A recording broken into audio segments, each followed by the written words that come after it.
There's this footage sitting in someone's computer here in town. Never been posted online, never been shared outside our community, seen only by the 15 or so people who were there that day. I've looked at it maybe 100 times since then, and it still doesn't seem real. A boy in a red jacket standing on a trail at night, and behind him, towering over him with one massive hand on his shoulder, is something that shouldn't exist. But it does. I know because I was there. I helped search for that boy for 3 days, and I was in the room when he told us what happened out there in the woods. I've been part of this community for most of my adult life, seen births and deaths, celebrations and tragedies, helped neighbors through tough times, watched kids grow up, attended more potlucks and church socials than I can count. I thought I knew this town inside and out, thought I knew these woods that surround us, where I've hiked and hunted for 20 years. But what happened that autumn changed everything I thought I understood about the world we live in. This is a story our town agreed to keep silent, not because we're ashamed of it, but because we're protecting something that saved a child's life, something that showed more humanity than most humans I've met. I'm telling you this now, but I'm not using real names. I'm not telling you exactly which town, which state, which forest. Those details don't matter. What matters is what happened and why we chose to keep it secret. We're a small logging town in the Pacific Northwest, the kind of place where everyone knows everyone, where you don't lock your doors and where people still help their neighbors without being asked. Our town sits right at the edge of wilderness, thousands of acres of dense forest that stretches out beyond what most people can imagine. It's beautiful country, but it demands respect. The boy who went missing lived with his parents at the very edge of town, their property backed right up against the tree line where civilization ended and the forest began. His parents had warned him countless times never to go past those trees alone. He was only 8 years old, still at that age where warnings from parents don't always stick the way they should. It was a regular autumn afternoon when it happened. The boy had gotten home from school around 3 p.m. and was playing in his backyard like he did most days. His mother was inside making dinner, checking on him through the kitchen window every few minutes. Sometime around 4, she looked out and he was gone. Just gone. She called for him, walked the perimeter of the yard, checked the garage and the shed. Nothing. That's when she noticed the back gate was open, the one that led to the forest. The father came home from work and immediately started searching the tree line, calling his son's name until his voice went hoarse. As darkness fell and there was still no sign of the boy, they called the sheriff. That call came in around 8 p.m, and within an hour, half the town was mobilizing. I'm a volunteer firefighter, have been for about 15 years now. This was my 5th search and rescue operation, but something about this one felt different from the start. Maybe it was the boy's age, or maybe it was the temperature dropping fast as night came on. Whatever it was, I had a knot in my stomach as I grabbed my gear and headed to the family's house. When I arrived, there were already dozens of people gathered in the yard and spilling out onto the street. Hunters, loggers, off-duty firefighters, church volunteers, neighbors, anyone who could walk was volunteering to search. The sheriff was organizing everyone into groups of 4, assigning each group a grid section of the forest. We had topographic maps spread out on the hood of his truck, dividing up thousands of acres into manageable search zones. My group headed out around 9 that night, flashlights cutting through the darkness as we moved into the woods. We called the boy's name every few minutes, our voices echoing off the trees and fading into the vast silence of the forest. The temperature was dropping toward freezing, and all any of us could think about was this 8-year-old kid out there in the dark with nothing but the clothes on his back. We moved methodically through our assigned grid, checking behind fallen logs, under thick brush, anywhere a scared child might try to hide.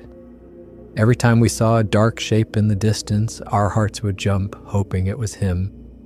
but it was always just a stump, a rock, a shadow playing tricks in the beam of our flashlights. We searched through the night. The forest at night is a different world. Sounds carry strange. Shadows play tricks on you, and every snapped branch makes you jump.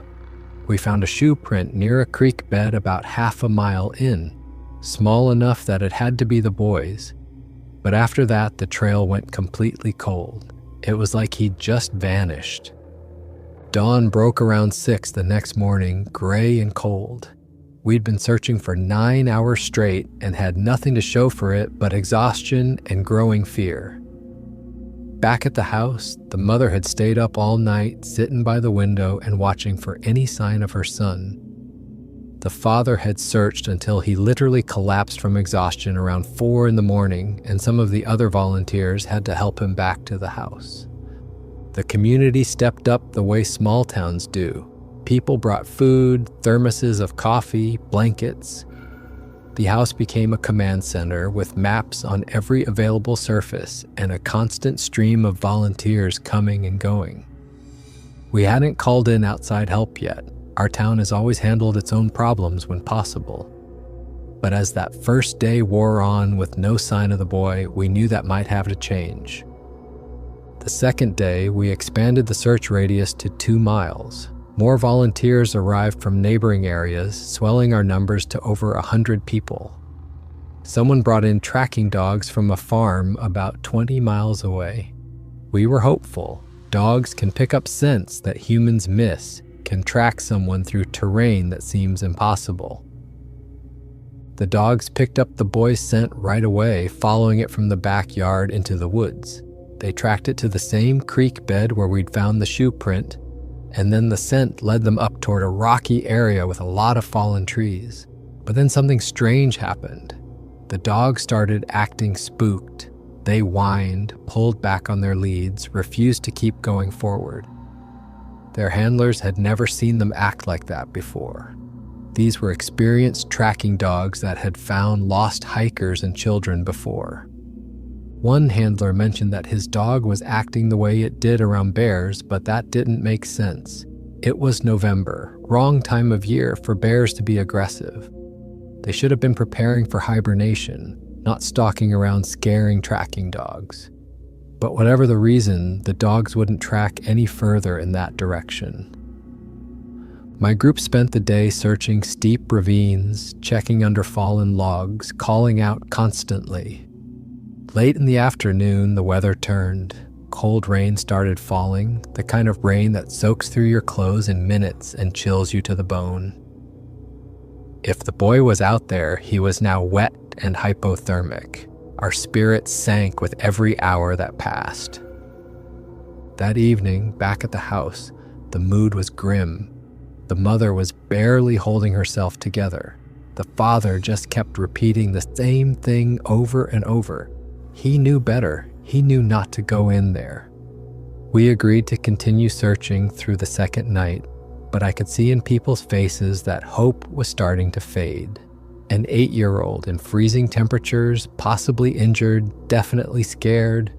The odds weren't good. I remember trudging through the woods that night, exhausted and soaked from the rain, and thinking about trail cameras. A lot of property owners around here use them to monitor deer and other wildlife. I'd passed one during the first day's search mounted on a tree along a game trail. At the time, I'd barely registered it. But that night, as we gathered back at the command center, someone suggested checking any trail cameras in the search area.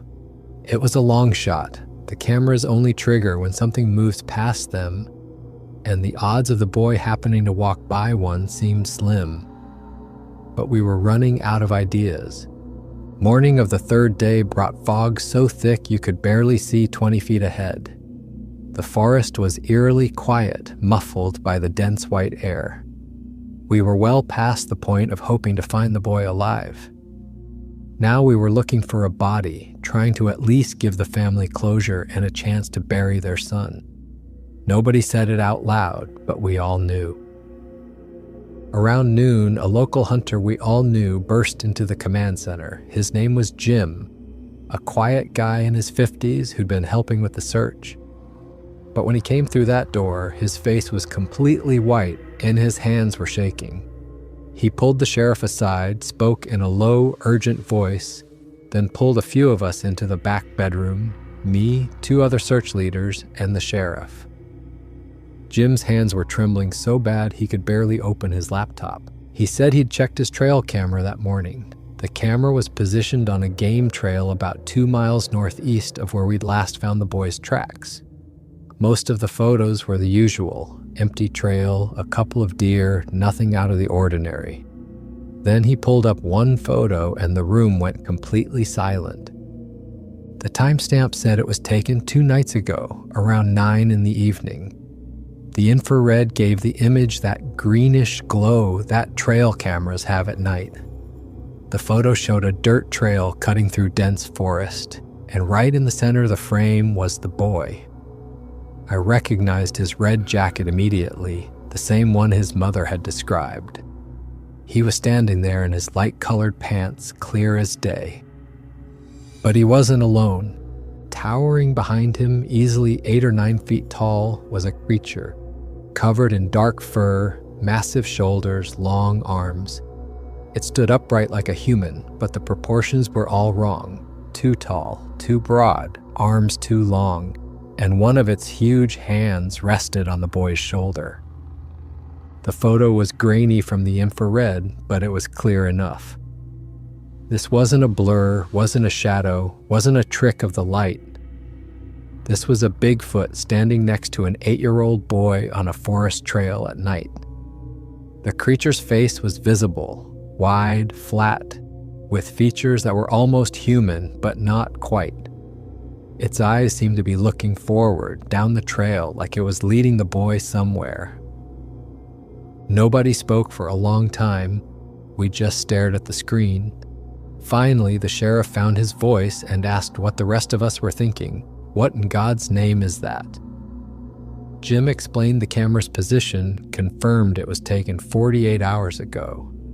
The boy had been alive 2 days ago, but he'd been with that thing. One of the search leaders started to stand, said we needed to tell the parents immediately, but the sheriff stopped him. We needed to think carefully about this. What were we even looking at? If we showed this photo to the parents, what would happen next? The father would want to grab every gun in town and go hunting for this creature. More people could get hurt. And if that thing still had the boy somewhere, going in aggressive might put him in more danger. I found myself studying the photo more closely. The creature's hand on the boy's shoulder, the placement wasn't aggressive. It wasn't grabbing or restraining. It almost looked like it was steadying him, guiding him, protective even. Why would something that wanted to hurt the boy be leading him down a trail? Why not just attack? It didn't make sense. After much debate, we agreed to show the photo to the parents, but to keep it contained. Only the people in that room would know about it. No posting online, no calling in outside help, no telling the other search volunteers. We'd handle this quietly as a town until we understood what we were dealing with. We called the parents into the bedroom and closed the door. The look on their faces when we asked them to sit down, they thought we were about to tell them we'd found a body. The mother's hands were shaking. The father looked like he'd aged 10 years in 3 days. Jim turned the laptop toward them without explaining first. Let them see for themselves. The mother gasped and reached for the screen, her finger touching the image of her son. "That's him," she said. "That's his jacket. He's alive." Then she saw what was standing behind him. Her face went through confusion, then horror, then complete disbelief. The father just stared, not saying anything for a long moment. Jim explained the camera where it was located when the photo was taken. 2 nights ago, 2 miles northeast of their house. The father's face hardened. He asked what that thing was. None of us had an answer we wanted to say out loud. A Bigfoot, a Sasquatch, something that wasn't supposed to exist. But there it was in the photo, clear as day with his son. The mother started crying, saying at least he was alive in the photo, at least there was hope. The father wanted to grab guns and go find this thing immediately. The sheriff had to talk him down, explain that we didn't know what we were dealing with. That photo showed the boy walking, apparently unharmed. Whatever this creature was, it hadn't hurt him yet.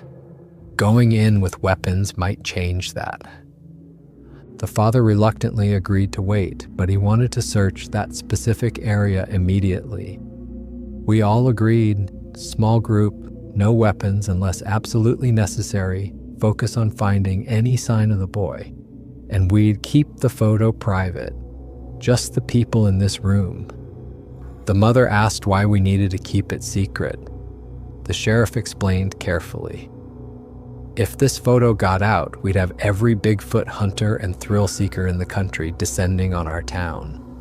The forest would be swarmed with people setting up cameras and traps, maybe bringing weapons. It would turn into chaos. It would put the creature in danger, maybe put other people in danger, and definitely make it harder to find the boy. Better to handle it quietly as a town. The parents understood. They agreed to keep silent. But the mother couldn't stop staring at the photo. "At least I can see him," she whispered. "At least I can see his face one more time." 8 of us who'd seen the photo headed out to the trail camera location that afternoon. We told the other search teams we were checking a different area based on a tip. The terrain was difficult. Steep slopes, thick undergrowth, terrain that an 8-year-old would struggle to cross alone. Which made the photo even more puzzling. How had the boy gotten that far? We found signs almost immediately. Broken branches at unusual heights, 7, 8 feet off the ground. Strange footprints in the mud near a stream. They were enormous, easily 16 inches long, with a humanoid shape but wrong proportions. The toes were longer than human toes. The arch was different. We all stood around these prints, nobody wanting to say what we were thinking. These weren't bear tracks. They weren't human. They were something else entirely. About a quarter mile from the camera, we found a shelter. Not just a random pile of branches, this was constructed. Someone or something had woven together evergreen boughs and branches to create a lean-to structure tucked under an overhang. Inside was a compressed area in the moss that was clearly where someone small had been lying. Child-sized, scattered around were huckleberry bushes that had been completely stripped of berries. The boy had been here. Recently, the moss was still compressed, the berry branches were still fresh. But where was he now? We brought the tracking dogs to the shelter, hoping they could pick up a trail. Same problem as before. The dogs whined, pulled back, refused to track. One dog actually turned around and started heading back toward town. The handler said he'd never seen his dog act like that, not in 15 years of tracking. We searched the area until darkness forced us back. Back at the house, those of us who knew about the photo gathered quietly and tried to make sense of what we'd found. The shelter, the food, the careful construction. It didn't match what you'd expect from a predator. It looked more like someone was taking care of the boy, protecting him, keeping him alive. But that didn't make sense. Why would a Bigfoot do that? That night, I couldn't sleep. I kept thinking about the photo, about that hand on the boy's shoulder, about the careful way that shelter had been built, about the berries that had been gathered for food. The creature's posture in the photo hadn't been threatening. It had been guiding, like a parent leading a child through the dark. Dawn broke on the 4th day, cold and clear. Search teams were gathering at the house, preparing for another day of searching. Most people had given up hope of finding the boy alive. We were looking for a body now, trying to give the family closure. I was standing in the yard drinking coffee, dreading another day of searching, when someone shouted from the road. The boy was walking up the driveway, just walking, alone, wearing the same red jacket and light-colored pants from the photo, completely unharmed. For a second, nobody moved. We all just stood there staring like we were seeing a ghost. Then the mother screamed and started running. The father was right behind her. They reached him at the same time, both dropping to their knees and pulling him into their arms. All three of them were crying. I felt tears on my own face. I'd been preparing myself to find a body. I didn't think this was possible. None of us did. The small crowd that had gathered rushed forward, then stopped, giving the family space for their reunion. It was one of those moments that you know you'll remember for the rest of your life. The town doctor arrived within minutes to check the boy. He was amazed at what he found, or rather what he didn't find. No hypothermia, no serious injuries, just some scratches and bruises, the kind you'd get from walking through the woods. Minor dehydration, but nothing critical. The boy had spent 3 nights in freezing temperatures and come out healthier than anyone thought possible. The boy seemed calm, tired, dirty, but calm. He kept looking back toward the forest, almost like he was looking for something. His parents took him inside quickly, wanting privacy. But word had already spread. The boy is back. He's alive. Within an hour, it seemed like half the town was gathered in the street. Everyone wanted to know what had happened, how he'd survived. The sheriff managed the crowd, keeping most people at a distance, but those of us who'd seen the photo, we were invited inside. We needed to hear what happened out there. We needed to know if what we thought we saw in that photo was real. 15 of us gathered in the main room. The parents, the boy, the sheriff, Jim with his trail camera, the pastor, a few close family friends, and those of us who'd been searching from the beginning. Everyone else was kept outside. This was private. The boy sat between his parents on the couch, cleaned up now and wearing fresh clothes. He looked so small sitting there. His mother held his hand like she'd never let go. His father's arm was around his shoulders. The room was completely silent. The sheriff spoke first, his voice gentle. "Can you tell us what happened? Where you've been?" The boy nodded slowly, took a breath, and started talking. What he told us over the next hour was the most extraordinary thing I've ever heard. He'd been playing in the backyard after school when he saw what he thought was the neighbor's dog heading into the trees. He called to it, but it didn't stop. He followed, thinking he'd just see what it was and come right back. But he went deeper than he'd ever been before, chasing glimpses of movement through the trees. Eventually, he realized it wasn't a dog. He couldn't explain what he'd been following, just that it wasn't what he thought. When he tried to turn back, he couldn't find the trail. Everything looked the same in every direction. He started calling for help, getting more scared with each minute that passed. He tried to retrace his steps, but just got more turned around. The sun started setting. He knew he was in serious trouble. He found a fallen log and curled up beside it as darkness came. He was cold, scared, crying. He could hear strange sounds in the forest, movements, calls he didn't recognize. He expected his parents to find him any minute, but they didn't come. The darkness got deeper, the cold got worse. He said he thought he was going to die there. In the middle of the night, he was shaking from cold, drifting in and out of consciousness. His fingers and toes were numb, then he heard something moving nearby. Heavy footsteps, branches breaking. He thought it was a bear and stayed completely still like his father had taught him. The footsteps stopped close to him, maybe 10 feet away.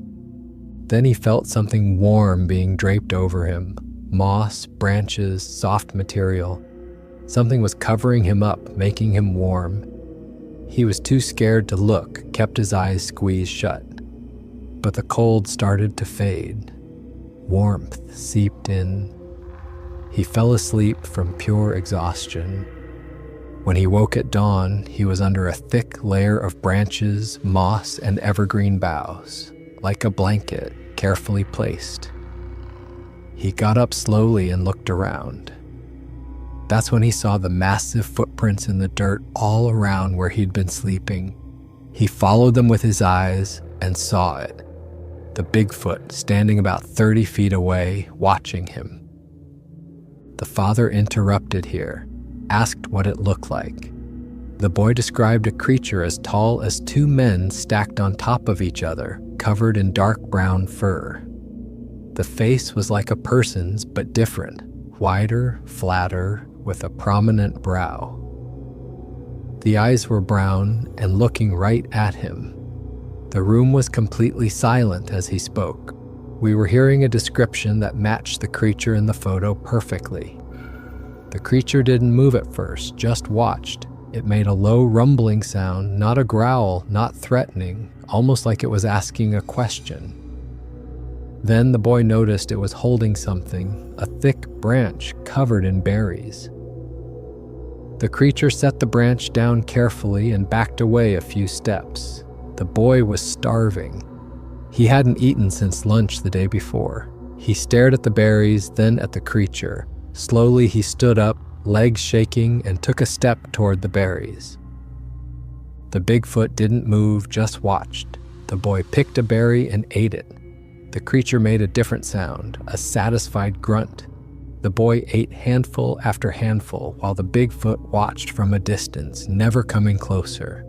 That first morning set the pattern for the next 3 days.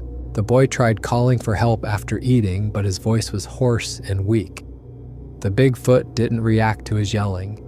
Then he decided to try walking away back the way he thought town was. The creature moved quickly, blocked his path, not aggressive, didn't touch him, just stood there, preventing him from going that direction. The boy tried to go around. The Bigfoot blocked again. That's when the boy realized he wasn't being allowed to leave. He started crying, begging to go home. The creature just watched and made soft sounds. Eventually, the boy gave up and sat down. The Bigfoot approached slowly and picked up the branch with berries, offering it again. The boy took it, ate more even though he was scared. He didn't have a choice. He was lost, and this creature was the only thing keeping him alive. The rest of that first morning, the boy followed the creature through the forest. Whenever he stopped, the Bigfoot stopped and waited. It walked slowly, checking back constantly to make sure he was keeping up. It led him to a creek where it drank water by cupping its massive hands. It waited for the boy to drink too.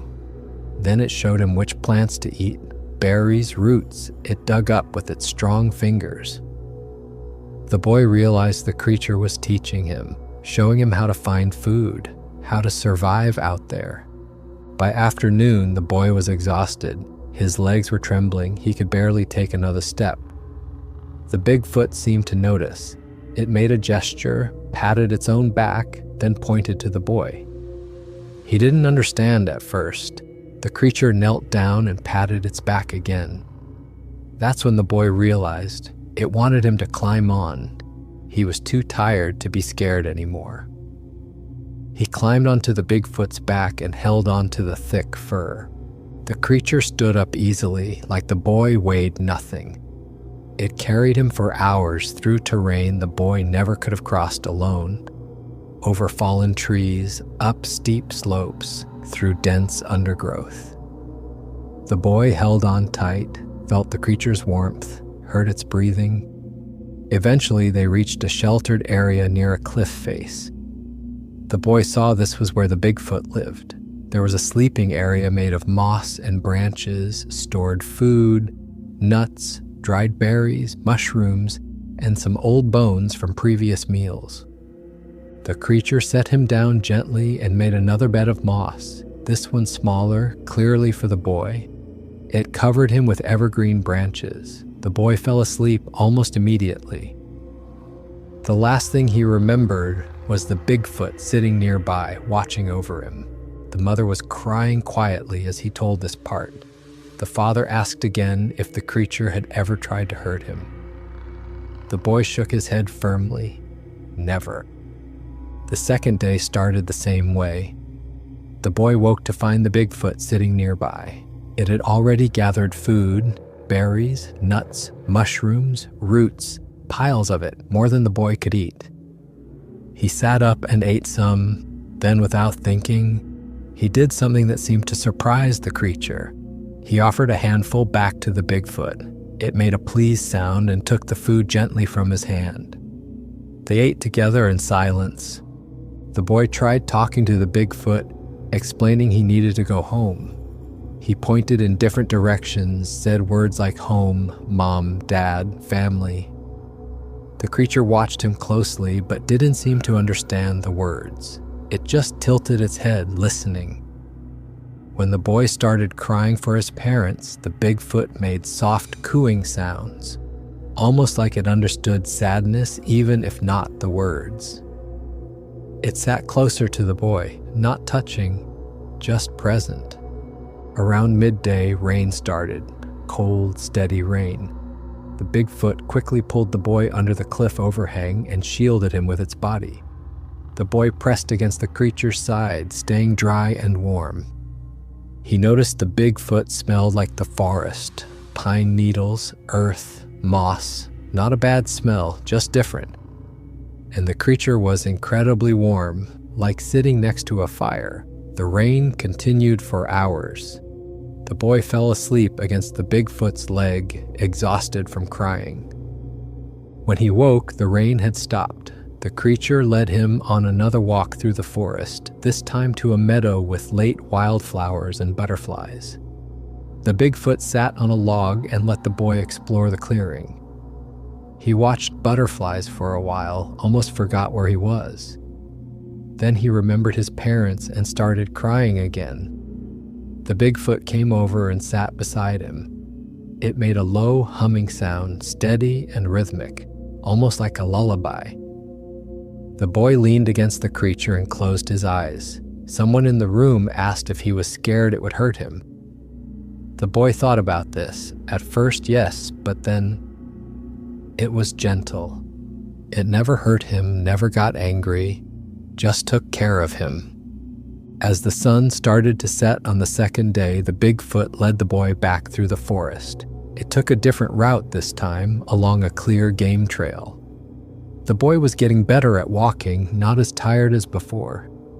He still had to hurry to keep up with the creature's long stride. The Bigfoot's hand rested on his shoulder sometimes, steadying him, guiding him over rough spots. The boy noticed something ahead on a tree, a small box, familiar looking. He recognized it as a trail camera, like his uncle used for hunting. He pointed at it and said the word camera. The Bigfoot looked at it but didn't seem interested. They walked right past it on the trail. Jim spoke up at this point in the story. "That was my camera," he said, motion activated. "It got the photo at 9:13 that evening." The boy nodded. "I remember walking past it. I didn't know it took our picture." They kept walking until they reached a different sleeping spot. This shelter was more elaborate, a carefully built lean-to structure. The Bigfoot had clearly spent time making it sturdy. The boy fell asleep warm and fed that night. He was still missing home desperately, but he was no longer terrified. He was starting to feel like the creature was protecting him, not keeping him prisoner, though he still didn't understand why it wouldn't let him leave. The room was quiet as everyone processed this. The photo existed, sitting in Jim's camera, proving this impossible moment had been real. The third day started like the others, food, water, walking. But the boy noticed something different. The Bigfoot seemed to be teaching him more actively. It took him to water, then stepped back and watched.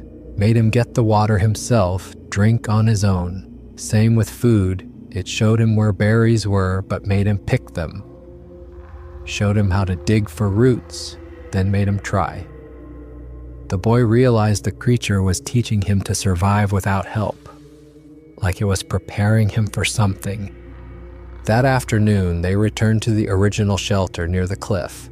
The Bigfoot seemed restless. It kept looking toward where the sun was setting, toward where the boy thought town might be. It made different sounds than before, lower, almost sad. The boy tried again to communicate about home. He found a stick and drew in the dirt, a square for a house, stick figures for his parents, a smaller figure for himself. He pointed to himself, then to the drawing, then toward the sunset. The Bigfoot watched the drawing for a long time. The boy thought maybe it finally understood what he'd been trying to say all along. The creature made a sound, resigned, accepting. That night was the coldest yet. The boy was shivering even under the branches. The Bigfoot did something it hadn't done before. It lay down beside the boy and pulled him close, wrapped its massive arms around him gently. The boy fell asleep against the creature's chest. He could hear its heartbeat, slow, steady, impossibly loud. He woke once in the middle of the night. The Bigfoot was awake, staring up through the trees at the stars. The boy couldn't explain why, but the creature looked sad, like it was already saying goodbye. He fell back asleep, feeling like the next day would be different. The morning of the fourth day, the boy woke, knowing something had changed. The Bigfoot was already awake, sitting nearby, watching him. The boy sat up and looked at the creature. He said out loud, "I need to go home. Please." He didn't know if it understood the words, but something in his voice, his face, must have communicated the desperate need. The Bigfoot stood up and made a different sound, not refusing this time, accepting. It motioned for the boy to follow. They started walking, but this time it didn't circle back to the shelter. It walked in a straight line through the forest, moving with clear purpose, like it knew exactly where it was going. Hours passed. The terrain gradually got easier. The boy started to recognize some features. A distinctive rock formation, a fallen tree that looked familiar. His heart started beating faster. They were getting close to town.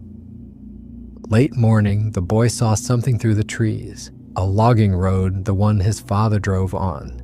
The Bigfoot stopped at the tree line. It wouldn't go any further, wouldn't step out of the forest into the open. The boy realized this was as far as the creature would take him. He turned to face the Bigfoot, didn't know what to say. How do you say goodbye to something that saved your life? The creature knelt down slowly, got to the boy's level. It looked directly into his eyes. The boy felt like it was trying to tell him something important, trying to make sure he understood. Then the Bigfoot reached out one massive hand and touched the boy's face so gently, just for a moment, warm and careful. Then it stood up, turned around, and walked back into the forest. It didn't look back, just walked away, disappearing between the trees. The boy watched until he couldn't see it anymore. Then he turned and walked toward the logging road. He followed the road downhill, recognizing more landmarks. He knew exactly where he was. After walking for over an hour, he saw his street. He started running the last 100 yards, his legs finding new strength. He ran up his own driveway as the morning sun climbed higher, almost home. The boy finished speaking. The room was completely silent. Nobody spoke for a long time. Some people were crying silently. Others just stared at the boy in disbelief. I felt like reality had shifted somehow.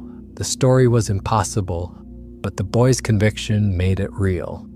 And we had the photo. We had the physical proof that at least one moment of his story was exactly as he described. The sheriff broke the silence, his voice rough. "Did it ever hurt you, even once?" The boy shook his head. "Never. It kept me warm, fed me, protected me." The father's voice cracked when he asked why the creature didn't bring him home sooner. The boy considered this. "I don't think it knew where town was at first. Maybe it was scared of people. Or maybe..." He trailed off. The mother prompted gently, "Maybe what?" The boy's voice was small, maybe it was lonely, and I was company for a while. That hit everyone hard. The idea that this creature might have been lonely, that it had kept the boy not out of malice, but out of need for companionship. Jim asked the boy to describe what it looked like up close, really looked like. The boy gave more details, covered completely in dark brown fur, thick and shaggy. Face was almost human, but wider, flatter, stronger looking. Eyes were brown, clear, intelligent, looked at him like it was thinking. Hands were huge, fingers as thick as tree branches, but gentle. Never rough, never hurt him. Walked upright always, never on all fours. Must have been 8 or 9 feet tall, maybe more. Shoulders were massive, arms were long. Made different sounds, grunts, humming, clicking, cooing. Never roared, never acted aggressive. Smelled like forest and something sweet, almost like cinnamon. The boy paused, then added quietly, "It saved my life. I would have died that first night without it." The mother held him tighter, crying. The pastor spoke up. "Sometimes God sends help in forms we don't expect. This was a miracle, even if we don't understand it." Several people nodded, finding comfort in that explanation. Others just looked shaken, uncertain. Then the father asked the question everyone was thinking. "What do we do now? Tell people? Call someone?" The room went quiet again. The sheriff spoke first. "We need to think carefully about this. If this story gets out, if that photo gets posted online, every Bigfoot hunter and thrill seeker in the country will descend on our town. The forest will be swarmed with people looking for proof.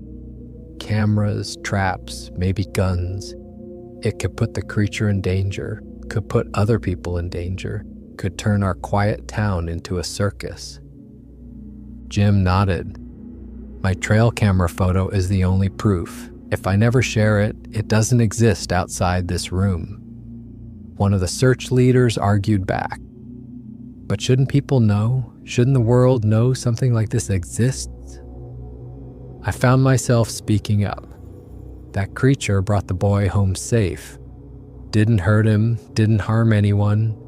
It showed kindness. Doesn't it deserve to be left in peace? The mother spoke, her voice firm despite her tears. "It saved my son's life. I won't be the reason it gets hurt or hunted." The father agreed. "We keep this quiet. Just us, just this room. No one else needs to know."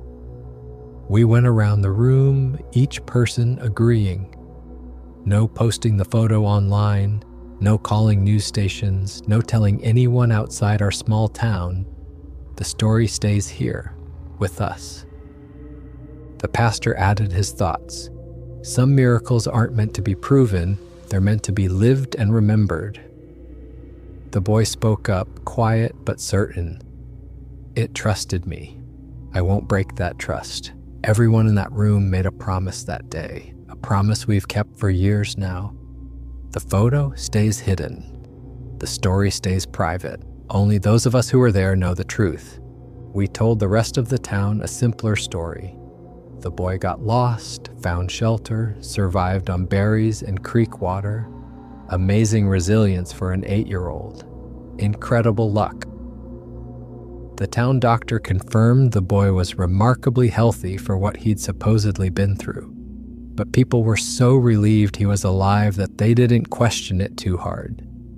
Some folks looked skeptical. How does a kid that young survive 3 freezing nights? But they didn't push. The following days were strange for those of us who knew the truth. We'd see each other around town and exchange knowing looks, never speaking about it where others might hear.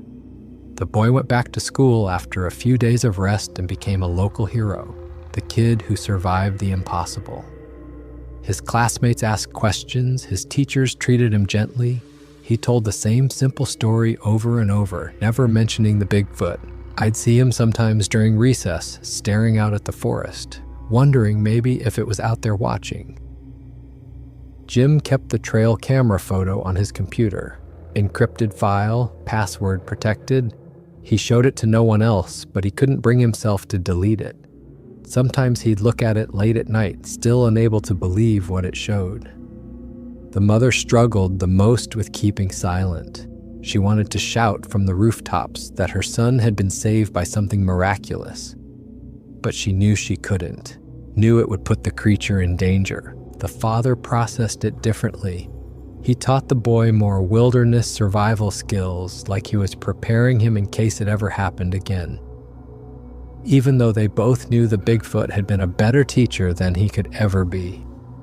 The pastor worked the miracle into a sermon without specifics.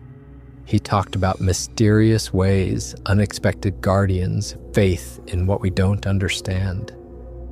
Those of us who knew the truth recognized what he was really talking about.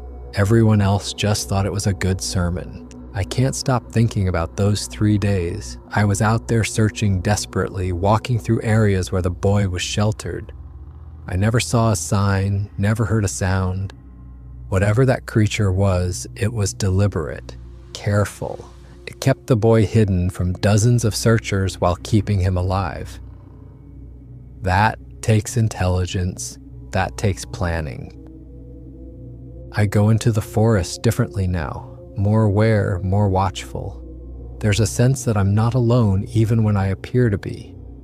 The woods feel different somehow, not dangerous but inhabited, occupied by more than just deer and bears. One afternoon, a few months after it all happened, I was checking equipment near where we found the shelter. The area was completely natural again, no trace of what had been there. But nearby, I noticed small stones stacked deliberately, 3 rocks balanced carefully on top of each other, not a natural formation. I looked around and saw 2 more small stacks deeper in the trees, like markers. Or maybe territory boundaries. I didn't mention this to anyone. Some things don't need to be shared. My wife noticed I was different after the search, more quiet, more thoughtful. One night, she asked if something happened out there. I considered telling her, then decided against it. The promise was to keep it silent, even from people we love. I just said I was glad the boy made it home.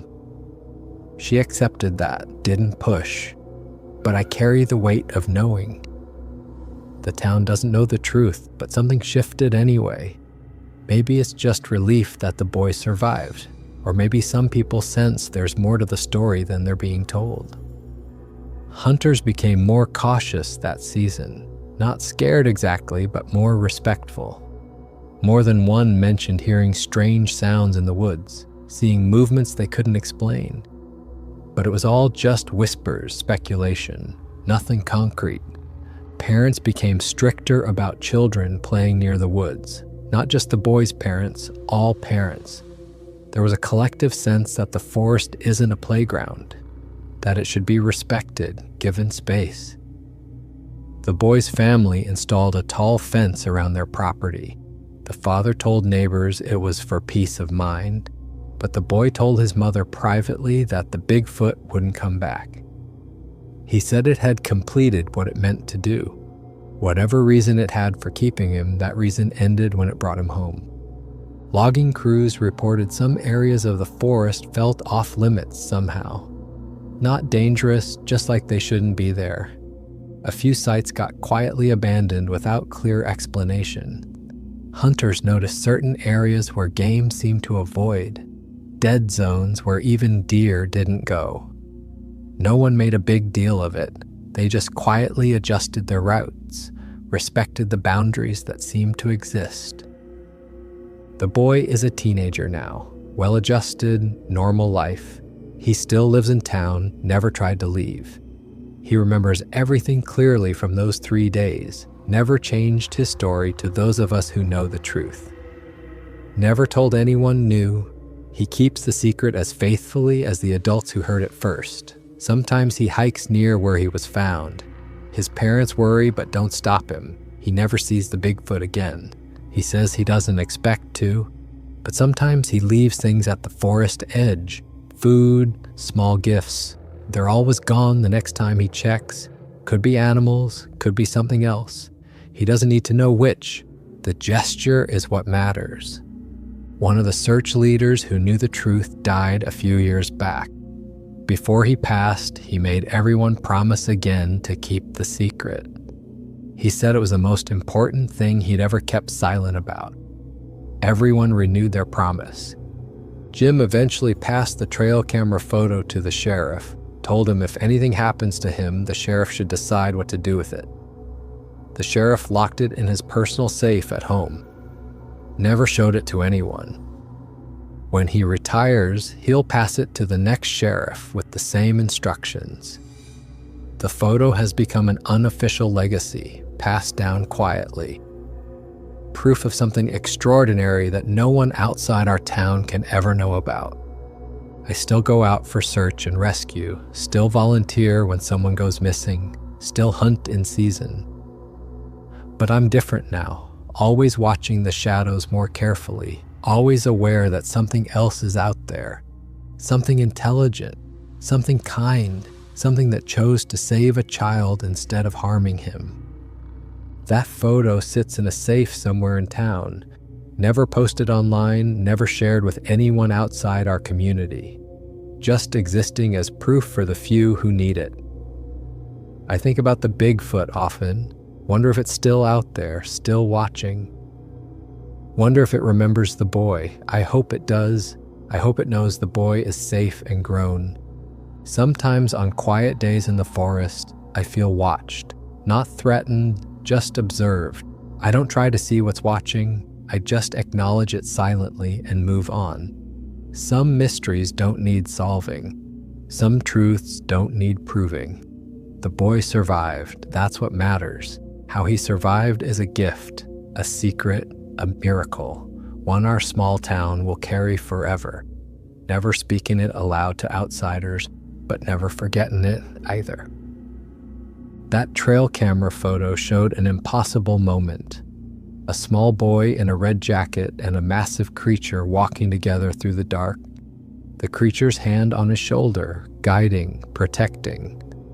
Proof that sometimes the most unbelievable stories are true, and sometimes the greatest kindness comes from the most unexpected source.